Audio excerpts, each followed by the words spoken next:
Good day, my friends. Welcome to the Tea with Dr. D. Um, this is my little kind of Q&A show that we put together to try and answer a few questions and explain some things. It makes for a nice little way for us to chat and answer any questions that y'all have. Talk about health, talk about healing, talk about research, any of that kind of stuff. This is where we talk about it. So, welcome to Tea with Dr. D. We're trying a new format.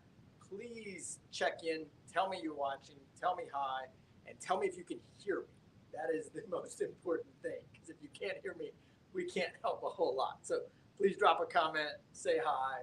Um, we appreciate if you have any questions. If there's anything that you've been wondering or you want to know, let me know. And we will absolutely try and answer it as best as I possibly can, if I can, and whatever research it is. So I am back recently from my honeymoon in Greece, which was fantastic. And I've told many of my patients and friends, like, if you can go, go. I would just not go during like high time. I would not go during July or August because everyone we talked to said that Greece was amazing for this time of year, but that it would be very crazy if you went during high time, like July or August or any of that kind of stuff. So, hey, what's going on? Thank y'all for joining us.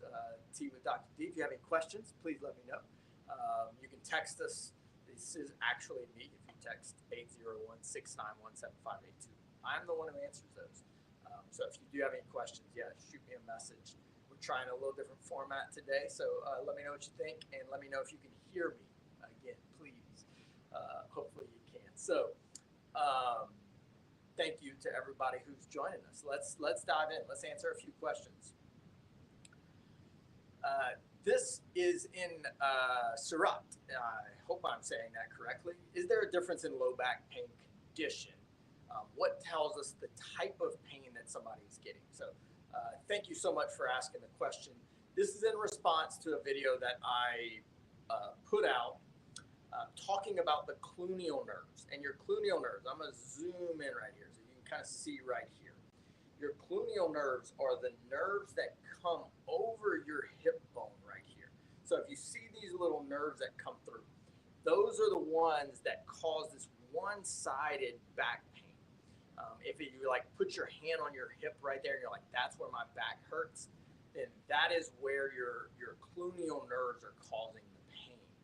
And the cluneal nerves are quite interesting because if you see this, I'm going to add a layer of muscle here.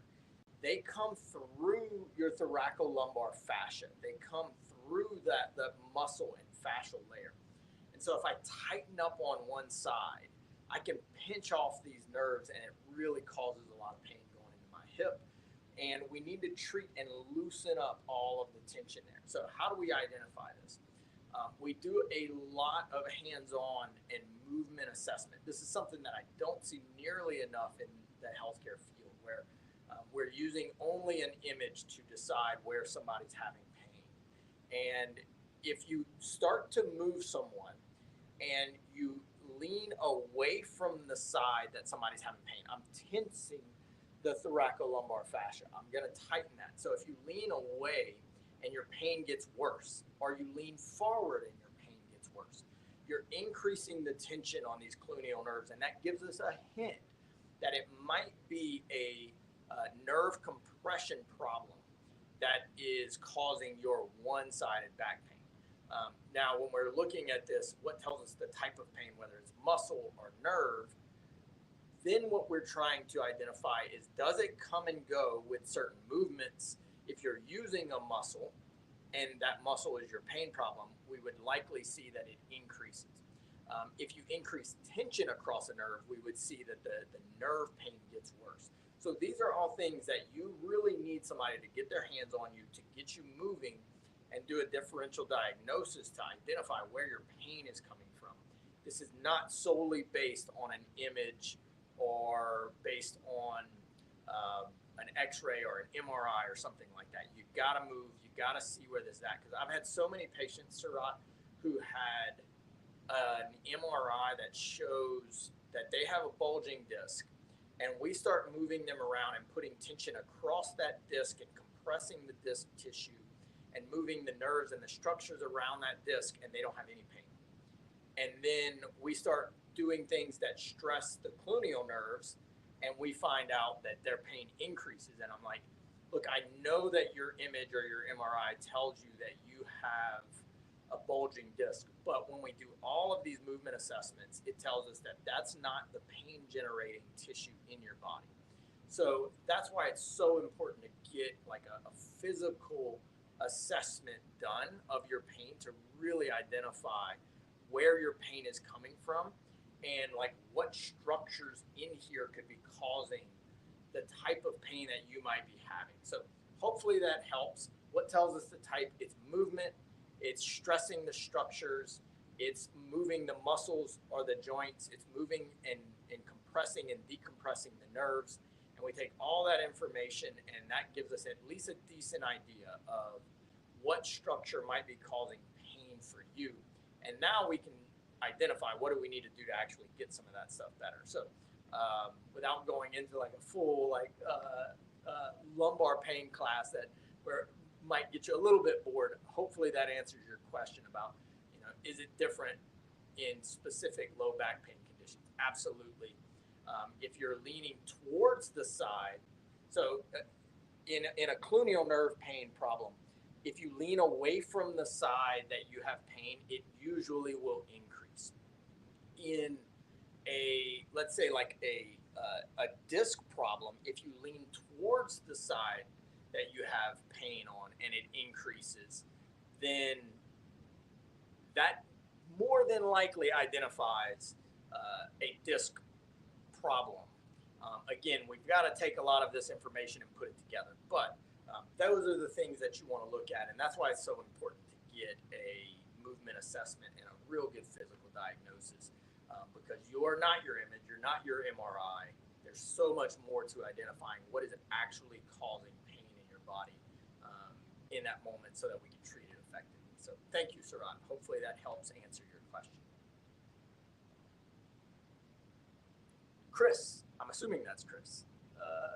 How often should I use retinoids in my skincare routine? This is a good question. One of the things that we were talking about with skincare is how much you can use peptides to actually improve scar tissue and the health of skin. So there's a peptide called GHK copper that really helps to heal scar tissue. If you have like acne scars, this peptide GHK copper does a wonderful job of helping heal those scars. If you have scars that cause pain from a surgery, also very helpful. So that's the information that we were putting out. And we get this question, retinoids in their skincare routine. Retinoids are a derivative of vitamin A, and they help a lot to repair skin tissue. I think most things in skin need to be done every day. So if we're using a combination of a retinoid and GHK copper, the skin peptide that helps your skin basically kind of regenerate healthier tissue, we want to do those every day as much as we can, being consistent. Oftentimes we'll do the peptide morning and night over the painful area or the scarred area to help the tissues actually repair and recover. So hopefully that helps. I would do it every day. I would probably lean towards twice a day. And if you're using retinoids for a specific reason, go ahead and stack GHK copper. It's one of the only peptides that can get absorbed through the skin, and you will get really good improvements in skin elasticity, scar tissue repair. If you've had injuries or discolorations, we see that stuff improve as well. So hopefully that helps. I would stack those together. Thank you, Chris. Great question. Frederick, is endonasal release safe for everyone to try? I would say within reason, yes. Anytime we are doing an endonasal release, if y'all are just joining, this is where you use an endonasal balloon and you go in through the nasal cavity and you adjust the joints across the face, inside the face. I'm going to show you all some of the structures there because I know we got another question on this. So if we go in here, we're looking at the nose, people. Sorry. There you go. Okay. So if you go in right through here, you'll see a couple of canals, and those go in and they relate to a lot of the nerve and vascular tissue in the face. When we go in and use this balloon, you actually blow the balloon up in there and you'll adjust the joints and the structures across the face. The interesting thing about that is you've got a lot of nerves that wrap through here, and if they're not functioning well or the joints are inflamed throughout the nasal cavity, you'll get pressure across the nerves that cause face pain, that cause tinnitus, that cause jaw pain, and even some that cause headaches. So we use this endonasal balloon treatment to go in, just like if you have a joint problem in your neck, we need to address the joints and get it moving better. The suture joints in our skull actually move, and they need to move well. And if they don't, they're going to cause some problems. They're going to cause inflammation.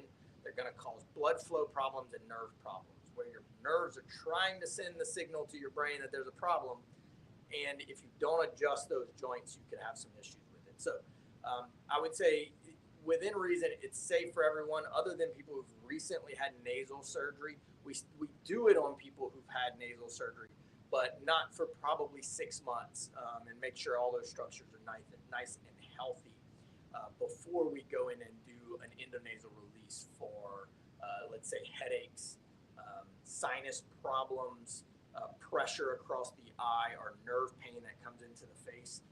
Endonasal release can help with all of those, but we want to make sure that we're doing it at the right time. So, Frederick, it is safe.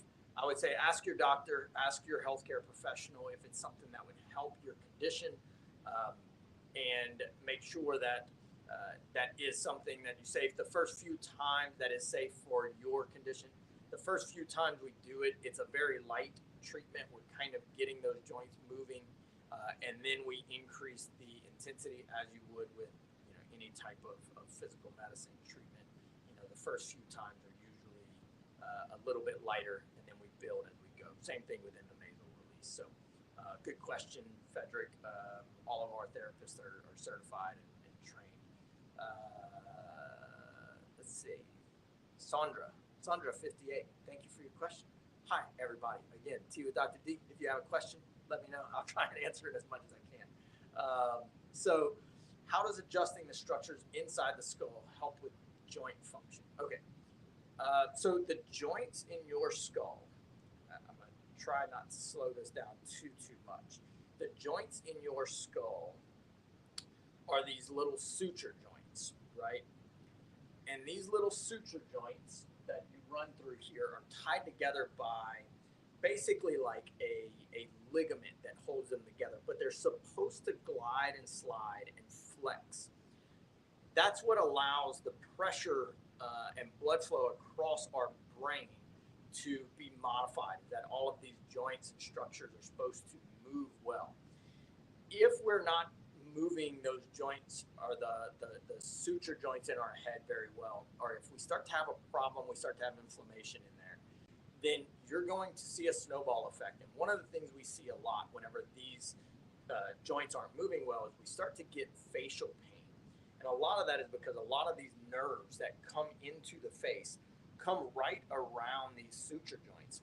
And so if they start to create inflammation, then what happens is the nerves associated with that get inflamed and irritated and start sending those signals. So when you go in through the nerve, through the nose, you can get access to a lot of the joints, either directly or indirectly, in the face and the head. And we can adjust both sides to improve airflow through the nerves, through the nose, and we can improve joint function around the skull, which improves blood flow, improves inflammation and nerve function. So going in there is one of the only ways that you can actually affect the suture joints in the head and the face. So if there's facial pain, tinnitus, ringing in the ears, jaw pain is something we look at. And one of the telltale signs that you'll have that you need an endonasal release is if you have eye problems associated with your pain. So if you get ear pain and you notice that one direction of your eyes is uncomfortable, the way we test this on our patients is like look all the way to your left, then all the way to the right, then look all the way up and down, and then all the way up and right, down and left, up and left, down and right, diagonals.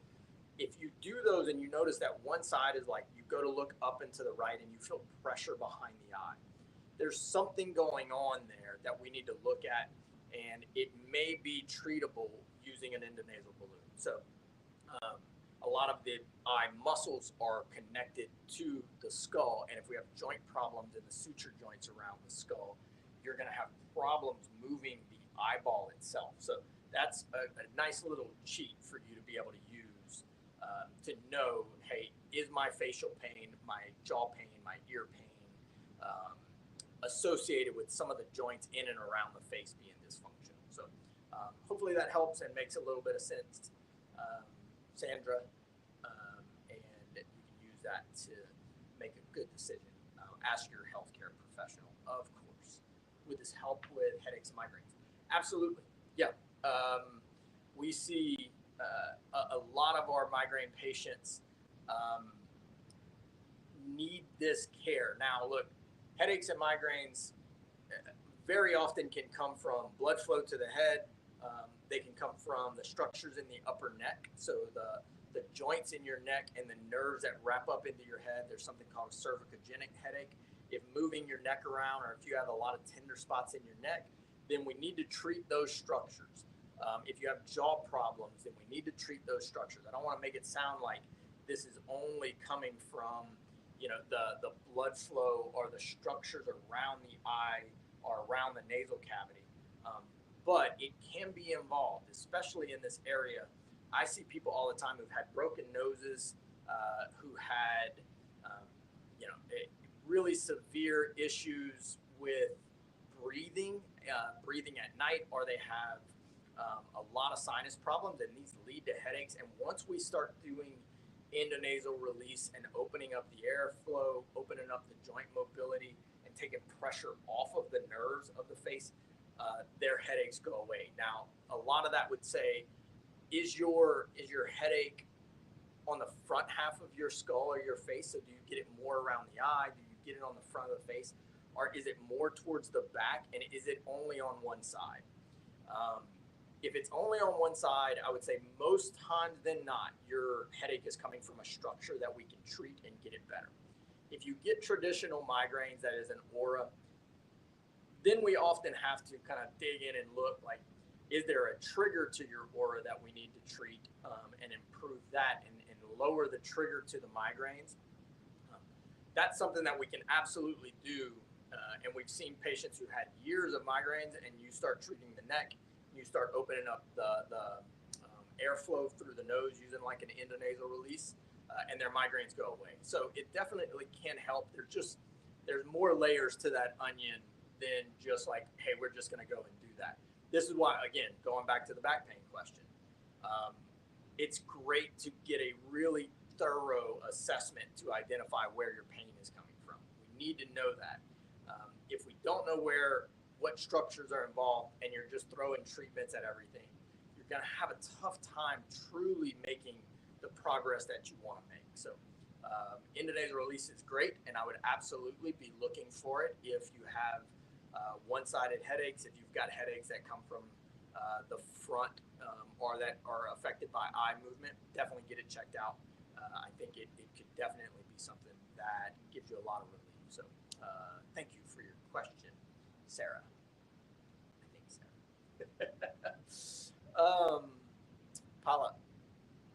Palamarmando. Does laser really speed up healing time? So we use something called a high-intensity laser. This is a very, very powerful laser that sends an intense beam of infrared light into your tissues. What does this do inside the body to speed up healing time? So all of our cells have something called a photoreceptor on the mitochondria. If y'all remember mitochondria, that is like the powerhouse of the cell. It's the thing that produces all the energy in the cell. So when those photons get lit up by an infrared laser, a high intensity laser, they start to produce more energy.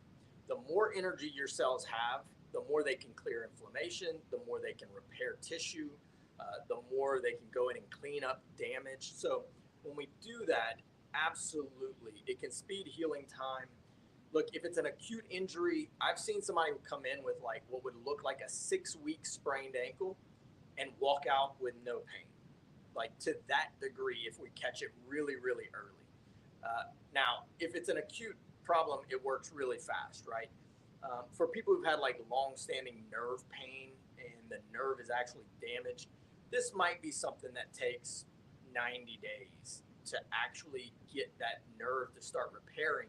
And then we're going in and out of telling that nerve to repair. It's producing energy, but your body can only rebuild tissue at a speed limit at a certain pace.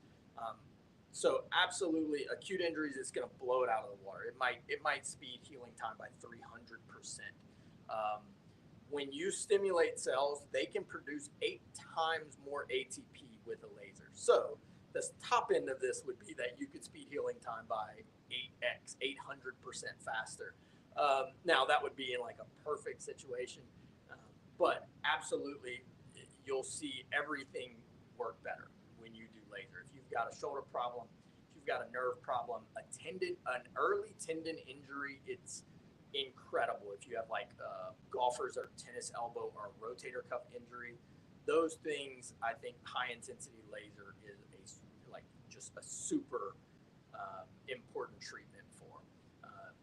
For long-standing back pain, disc injuries, nerve injuries, it works and it will give people access to healing they probably wouldn't have had otherwise, but it will take a bit more time to heal deeper than they would have been able to heal anyway. But I don't want somebody to hear this and think like, oh, do 2 sessions and it's done. No, you're in regenerative medicine at that point, and you're trying to regenerate healthy tissue. It takes your body some time to do it, but it's worth it because in the end, you have healthy, functional tissue. So, Palomar Mondo, yes, is my answer. It does really speed healing time. Your cells will work better. Your tissues will be healthier. You'll have less inflammation, and you will function much better. So, great question. Find it. Find a good high intensity laser, and try a few sessions. Almost everybody who does a session with us after that first one is like, that made a difference. That feels different than it felt 10 minutes ago. It really turns some of the healing and energy production on that fast. So hope that helps. Find a good laser.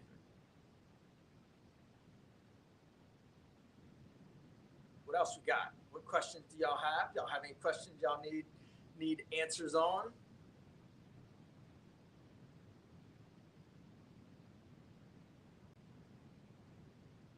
All right. Everybody good? Everybody happy? Y'all doing well? Everybody staying healthy? The one thing that I will, I think, add to this is like, if you do the right things, if you take the right strategies of improving all of your baseline of health, this is like the small things: improving sleep, improving hydration, improving your micronutrient balance, and exercising, moving, getting good recovery, and having good social connections. All of these things, putting good nutrients in your body. It's like there's like 5 or 6 things, and you don't have to be perfect with all of them. But I promise you, if you start doing those strategies, don't overlook those and how much they can impact the healing process.